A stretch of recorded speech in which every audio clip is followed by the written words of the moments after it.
अस्सलाम वालेकुम नाज़रीन, धरती टाइम न्यूज़ ऑनलाइन सां गॾु आऊं आहियां इमरान अली गोपांग। ख़बर शामिल कयूं था ठरी मिरवाह खां। ठरी मिरवाह ॻोठ दाइम कुबर जे रहवासियुनि जो ठरी मिरवाह पुलिस जे ज़ियादतनि ख़िलाफ़ पीरसन औरत जो पुट समेत प्रेस क्लब में एहतजाज कंदे इरशाद खातून कुबर ऐं आफ़ताब कुबर इल्ज़ाम हणंदे चयो त असां राति जो पंहिंजे ॿारनि बचनि सां गॾु घर में सुता पिया हुआसीं त ठरी मिरवाह पुलिस बासरनि जी विंगार बांधे असांजे घर में ज़बरदस्ती दाख़िल थी मुंहिंजे मुड़ुसु मुमताज़ कुबर खे खंबे खणी वई आहे।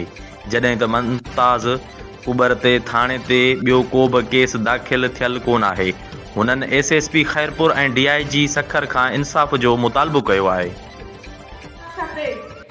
रात मुझे घर में 3 बजे पुलिस आई पर बिन भाइरनि जो मसलो मुझे मुड़ुस के मारे कुटे पुलिस खणी वई आहे। मुझी ज़मानत थियल है मुझे मुड़ुस जी और पुट जी।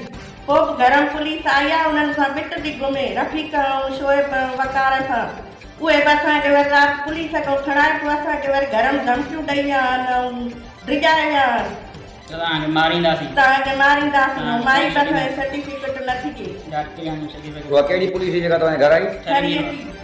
ठरी मिरवाह जी। डॉक्टर रफ़ीक कुबर उन्हनि सां गॾु पैसे जे ज़ोर ते माना असां पैसे जे ज़ोर ते पाण नौकरियूं त न असां ग़रीब आहियूं।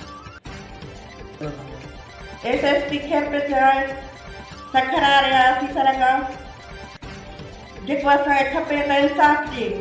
तव्हांजे मुड़ुस जी ज़मानत थियल आहे? हा ज़मानत थियल आहे। उन खां बावजूद मुंहिंजी थियल आहे। उन खां बावजूद असांजे घर में राति पुलिस लंघी आहे असांजे ॿारनि खे कुटियो अथई बढ़िया धकाया अथई और असांजे पीउ खे खणी वई आहे मुमताज़ खे खणी वई आहे थाणे ते।